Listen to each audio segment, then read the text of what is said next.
Hello everyone, this is AP ma'am and we are studying chemistry. बच्चों सबसे पहले हम होमवर्क करेंगे, तो बच्चों सोल्यूशन चाहिए होगा आपको होमवर्क का। सबसे पहले तो मैं ये करूँगी कि होमवर्क का सोल्यूशन आपको दे देती हूँ। इट इज़ फॉर दोज बच्चा लोग ओके जो सच में होमवर्क कर रहे हैं, उनको आंसर क्रॉस वेरीफाई करना होगा, इसीलिए मैं आपको सोल्यूशन बता रही हूँ। So kindly pay attention.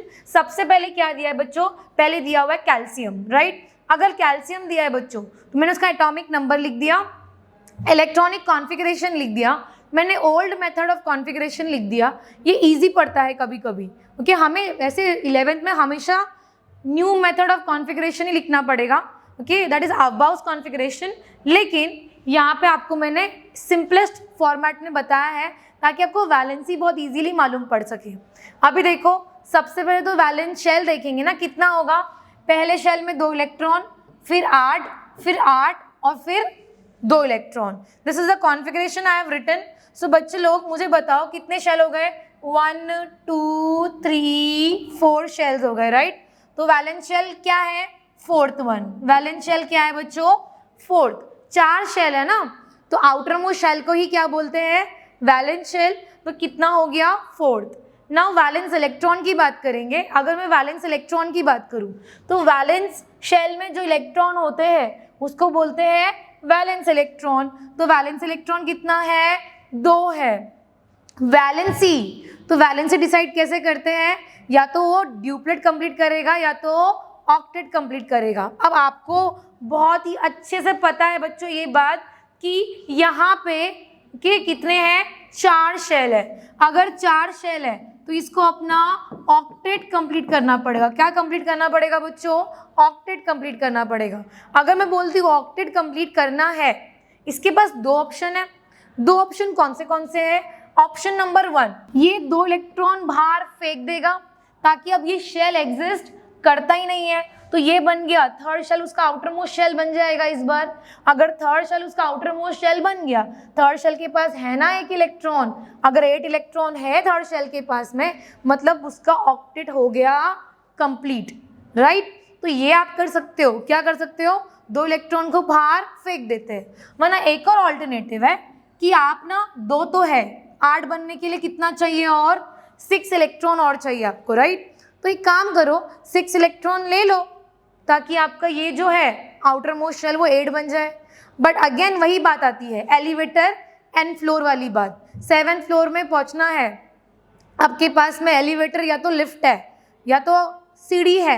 आप क्या प्रेफर करोगे कि मैम मैं तो भाई लिफ्ट से जाऊंगा, 7वें माले पे पहुंचना है, जल्दी भी पहुंचेंगे और इजीली भी पहुंचेंगे, राइट। वैसे ही यहाँ पे 6 इलेक्ट्रॉन लेना एंड 2 इलेक्ट्रॉन देना, कौन सा इजी है, यस 2 इलेक्ट्रॉन दे देना, डोनेट करना इज ईजियर।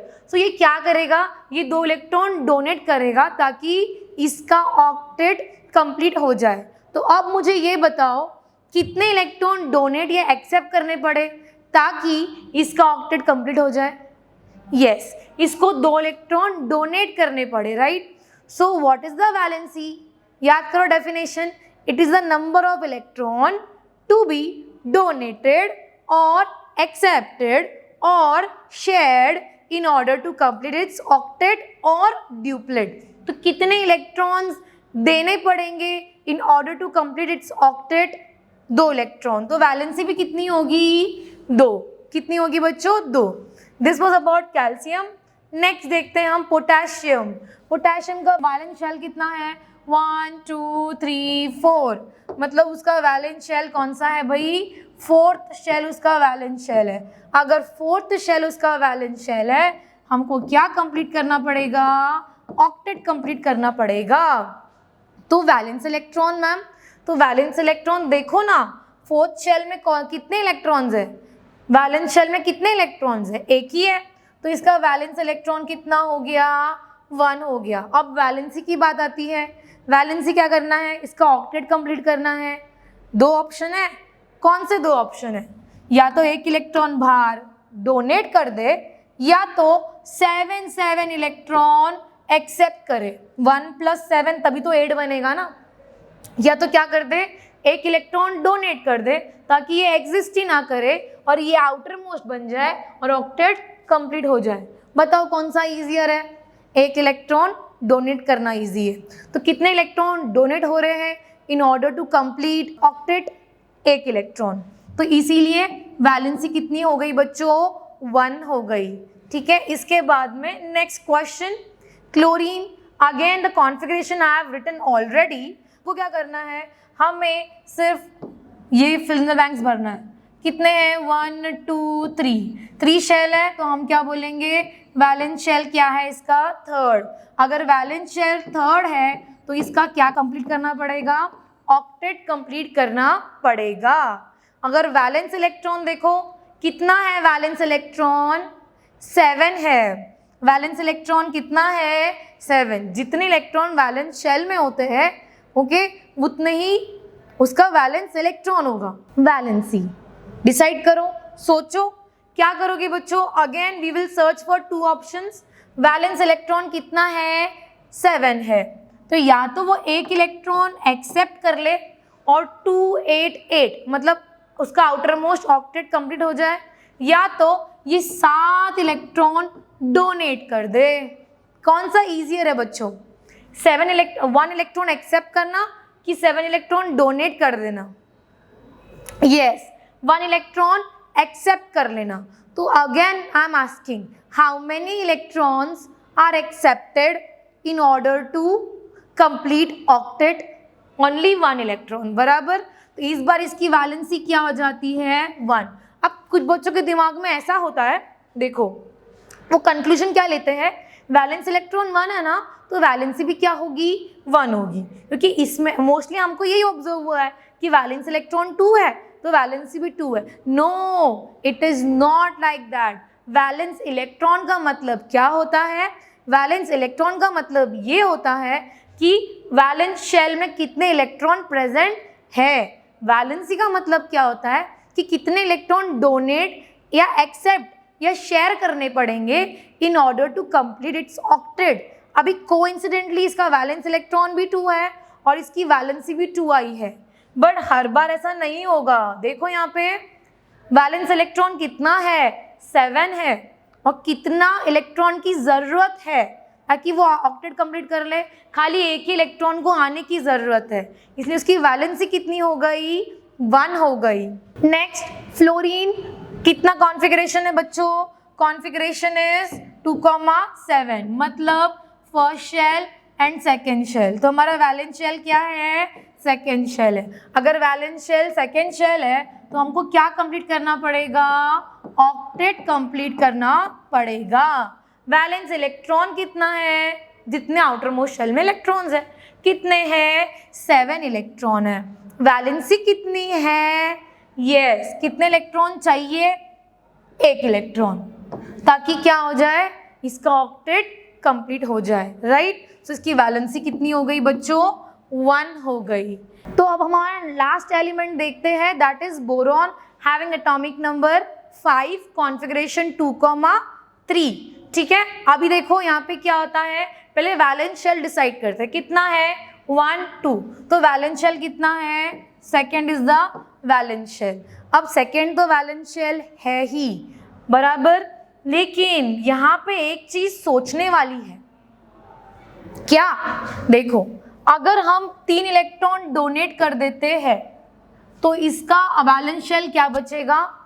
पहला वाला शेल, और पहले वाले शेल में ड्यूप्लेट कंप्लीट हो रहा है। तो पहला ऑप्शन क्या है? या तो हम 3 इलेक्ट्रॉन डोनेट कर दे। अगर एक्सेप्ट करने की बात आती है तो 3 है, हमको 8 चाहिए क्योंकि सेकेंड शेल है ना, तो ऑक्टेट कंप्लीट करना पड़ेगा। तो 3 है, 8 चाहिए ना, तो कितने और इलेक्ट्रॉन्स एक्सेप्ट करने पड़ेंगे? 3 + 5 विल गिव यू 8 इलेक्ट्रॉन्स। तो 3 है, हमको और 5 चाहिए ताकि वो 8 बन जाए, बराबर। तुम बताओ 3 इलेक्ट्रॉन डोनेट करके ड्यूप्लेट कंप्लीट करना इजी होगा कि 5 इलेक्ट्रॉन एक्सेप्ट करके ऑक्टेट कंप्लीट करना इजी होगा? Yes, my dear students, it will prefer donating 3 electron out in order to complete its duplet. Okay, इसीलिए आप ऑब्जर्व करते हो कि यहाँ पे वैलेंस इलेक्ट्रॉन भले 3 है, वैलेंसी भी कितनी है? 3 है, वैलेंसी भी कितनी है 3 है, because by donating 3 electron out तो ये बचता है उसका वैलेंस शेल। अब ये उसका वैलेंस शेल बचता है तो फर्स्ट शेल अगर वैलेंस शेल है तो उसको ऑक्टेट कंप्लीट करने की ज़रूरत नहीं है, उसको ड्यूप्लेट कंप्लीट करना है जो इसका ऑलरेडी है। So this was about the homework. अब हमको कुछ नया पढ़ना है, आज हमको कुछ नया पढ़ना है। Can simply take a screenshot if you want. मैंने क्या किया है, मैंने कुछ एलिमेंट्स लेके रखे और उस एलिमेंट्स के बच्चों वैलेंसी दिखाने की कोशिश की है।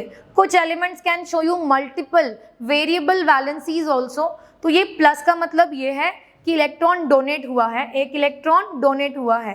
अगर आपको माइनस दिखने लग जाए मतलब इलेक्ट्रॉन एक्सेप्ट किया गया है। So these are certain valencies in front of you, you can take a screenshot if you want. This was about valency.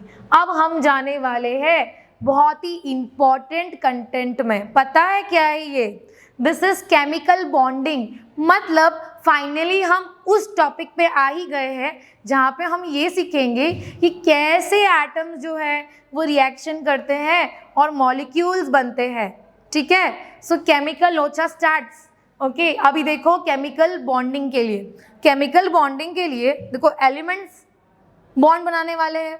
अभी एलिमेंट्स कौन से होते हैं? It can be metals, non metals and metalloids. तो आपको पहले इसके बारे में पढ़ना तो होगा ना। तो पहले हम स्टार्ट करेंगे मेटल से, उसके बाद नेक्स्ट लेक्चर में डिस्कस करेंगे non metals and then metalloids. चलो आज मेटल पढ़ते हैं। मेटल के बारे में आप लोगों ने पढ़ तो लिया होगा काफ़ी चीज़ें, बट हम एक्स्ट्रा पढ़ने वाले हैं। Now kindly pay attention, what do you mean by metals?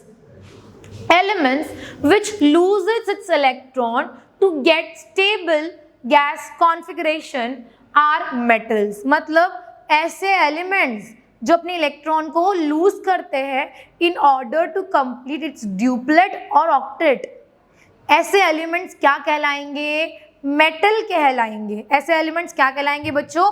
Metal कहलाएंगे। एग्जाम्पल दिया हुआ है sodium, magnesium, calcium, potassium, iron etcetera.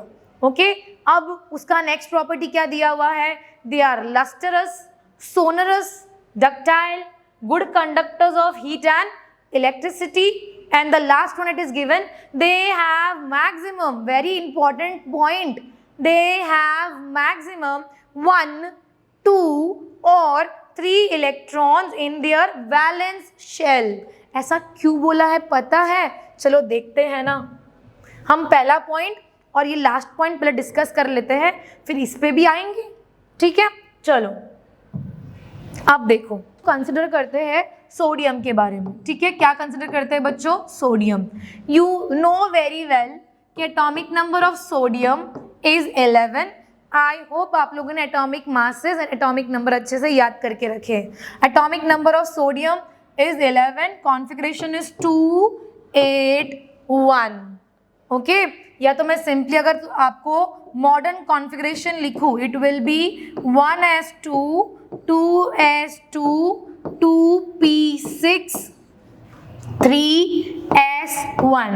ये देख के भी हमें क्या पता चलता है? हमें ये पता चलता है पहले शेल में 2 इलेक्ट्रॉन है कि नहीं? यहाँ देख के भी मालूम पड़ता है पहले शेल में 2 इलेक्ट्रॉन है, यहाँ देख के भी मालूम पड़ता है पहले शेल में 2 इलेक्ट्रॉन है। सेकेंड शेल में कितना इलेक्ट्रॉन है? 2 + 6। 2 स्टैंड्स फॉर सेकेंड शेल ना। सेकेंड शेल में कितने इलेक्ट्रॉन्स है? 2 + 6 हो गए 8। यहाँ देखिए पता चल रहा है हमको कि सेकेंड शेल में 8 इलेक्ट्रॉन्स हैं और यहाँ पे मालूम पड़ रहा है थर्ड शेल में 1 ही इलेक्ट्रॉन है। थर्ड शेल में 1 ही electron. So you can use either of the configuration, prefer this one ताकि आपको प्रैक्टिस होते रहे। ठीक है, अब देखो अगर मैं इस एलिमेंट के बारे में बात करूं, ठीक है, अब आप बताओ इसकी वैलेंस इलेक्ट्रॉन कितनी है? वैलेंस इलेक्ट्रॉन है इसका 1। क्या है वैलेंस इलेक्ट्रॉन? 1। तो आपको मालूम पड़ गया कि इसका वैलेंस इलेक्ट्रॉन होता है 1। ठीक है, वैलेंस इलेक्ट्रॉन लिख देती हूँ मैं। क्या होता है बच्चों? वैलेंस इलेक्ट्रॉन 1 होता है। अगर मैं इसकी वैलेंसी के बारे में बात करूँ, आप मुझे ये बताइए कि ये इलेक्ट्रॉन डोनेट करेगा या 7 इलेक्ट्रॉन एक्सेप्ट करेगा? यस, 1 इलेक्ट्रॉन डोनेट करने की कोशिश करेगा ताकि क्या हो जाए? इसका ऑक्टेट कंप्लीट हो जाए। तो वैलेंसी भी क्या हो गई इसकी 1।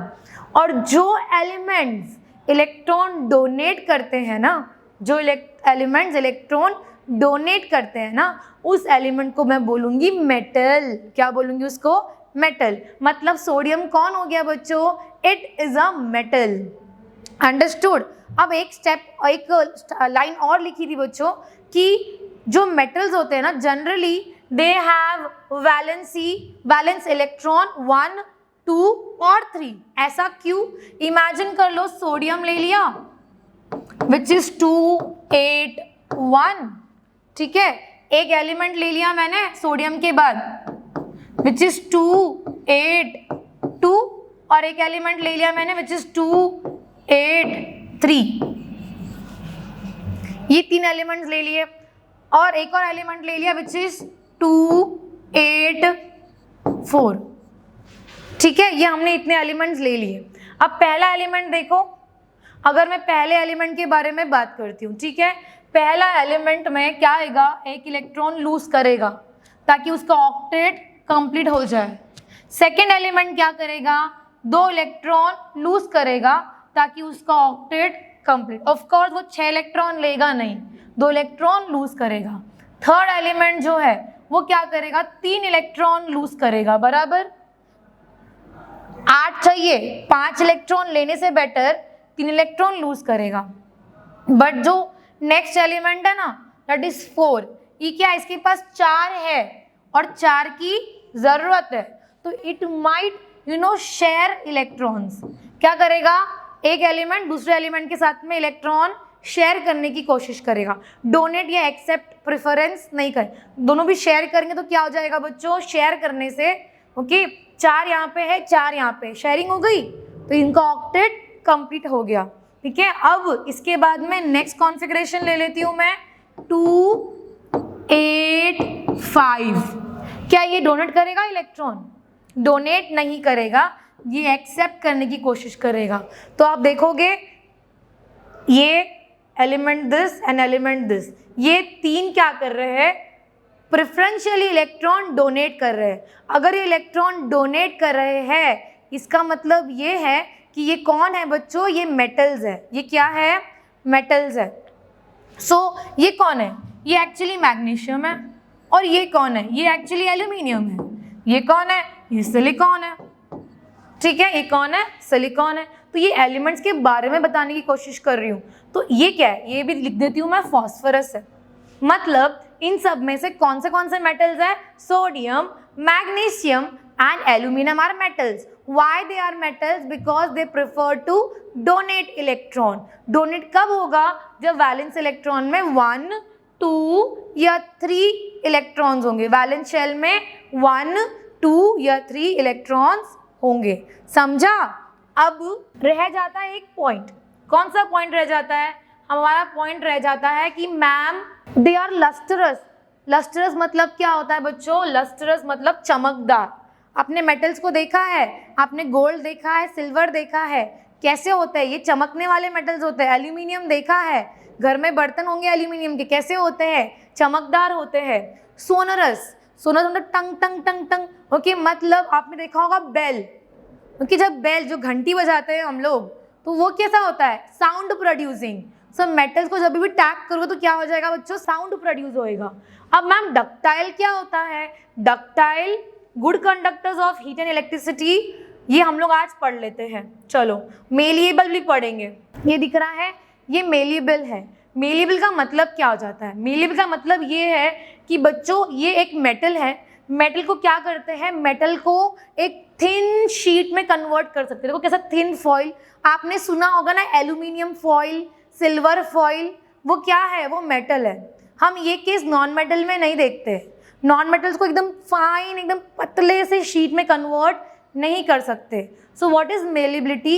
It is the property where metals can be drawn into fine sheets, okay, thin sheets, that is called as malleability, and this property is specially shown by whom? By metals. एक तो ये हो गया, और दूसरी बात करती हूँ मैं डक्टिलिटी की। What is ductility? It is a property of metals where the metals can be drawn into fine wires. Fine wires मतलब कैसे मैम? अपने यहाँ पे तुम देखोगे कि वायर्स कनेक्टेड है, ओके, टीवी के आसपास तुम वायर देखोगे, उसके अंदर वो जो ब्लैक कलर का वायर होता है उसके अंदर क्या होता है पता है? उसके अंदर बच्चों मेटल का वायर होता है, जनरली कॉपर वायर्स, ओके। तो ये क्या करते हैं? They are very fine. ये पॉसिबल कब है? जब एक पर्टिकुलर मेटल को हीट किया जाए और उसको एकदम फाइन इसमें स्ट्रेच किया जाए, फाइन वायर के फॉर्म में। और ये प्रॉपर्टी स्पेशली किसके पास होती है? मेटल्स के पास होती है, नॉन मेटल्स के पास में नहीं होती है। अब ये तो हो गया मेटल्स की प्रॉपर्टी। अब ये last, why they are good conductors of heat and electricity. आपको तो मालूम है बच्चों कि इमेजिन करो ये कॉपर वायर है। ये क्या है? Copper wire. कॉपर क्या करने वाला है? जैसे ही करंट फ्लो होगा, तुमने स्विच ऑन किया तो यहाँ पे ये एटम्स क्या करेंगे? एटम्स मेटल है और मेटल क्या करते हैं? इलेक्ट्रॉन डोनेट करते हैं। तो ये इसको इलेक्ट्रॉन डोनेट करेगा, ये इसको करेगा और मेटल और इलेक्ट्रॉन्स का मूवमेंट होगा। और आपने 10th स्टैंडर्ड में पढ़ा है conventional flow of current, right? तो जैसे ये करंट फ्लो कब पॉसिबल है? ओके, जब इलेक्ट्रॉन डोनेशन में जाएगा, जब मेटल इलेक्ट्रॉन डोनेट करेंगे तो यहाँ पे क्या हो रहा है? मूवमेंट ऑफ इलेक्ट्रॉन्स हो रहा है, मूवमेंट ऑफ फ्री इलेक्ट्रॉन्स हो रहा है। अगर मूवमेंट ऑफ फ्री इलेक्ट्रॉन्स ऐसे हो रहा है तो करंट कैसे फ्लो होगा? ऐसे। ओके, करंट फ्लो हो कैसे सकता है बच्चों? It is always because of the movement of free electrons, and that is why it is a good conductor of heat. So that's it for the day. We will continue in the next lecture. Thank you everyone and have a nice day.